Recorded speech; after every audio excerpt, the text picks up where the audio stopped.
বান্দরবানের লামায় মিরিঞ্জা পাহাড়ে অপরিকল্পিতভাবে গড়ে উঠেছে বেশ কিছু রিসোর্ট এবং কটেজ। তবে পর্যাপ্ত অগ্নি নির্বাপন ব্যবস্থা না থাকায় ক্রমেই বিপজ্জনক হয়ে উঠছে পর্যটন স্পটগুলো। সম্প্রতি সাজেকে ভয়াবহ অগ্নিকাণ্ডের পর বিষয়টি খতিয়ে দেখছে ফায়ার সার্ভিস সহ সরকারি বিভিন্ন সংস্থা। লামা প্রতিনিধি ফরিদ উদ্দিনের রিপোর্টে জানাচ্ছেন মাহিমা হোসেন।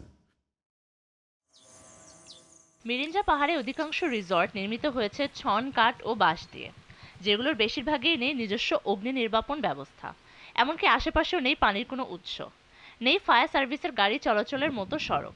নিয়মনীতির তোয়াক্কা না করে অপরিকল্পিতভাবে গড়ে ওঠা এই রিসর্টগুলোর পরিচালনায়ও নেই দক্ষ জনবল।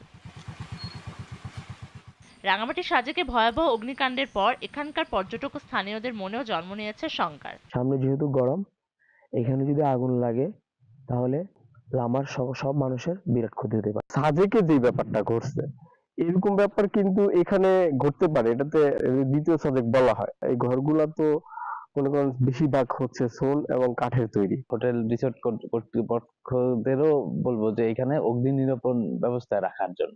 এদিকে পর্যটকদের নিরাপত্তা নিশ্চিত করার পাশাপাশি ফায়ার লাইসেন্স নিতে সংশ্লিষ্টদের নোটিশ দেওয়া হয়েছে বলে জানায় লামা ফায়ার সার্ভিস।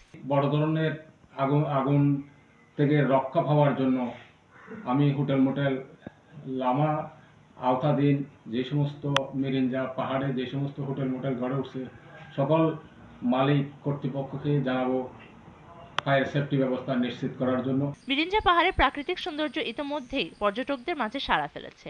পরিকল্পিত ব্যবস্থাপনা নিশ্চিত করা গেলে এটি হয়ে উঠতে পারে নিরাপদ ও জনপ্রিয় পর্যটন কেন্দ্র।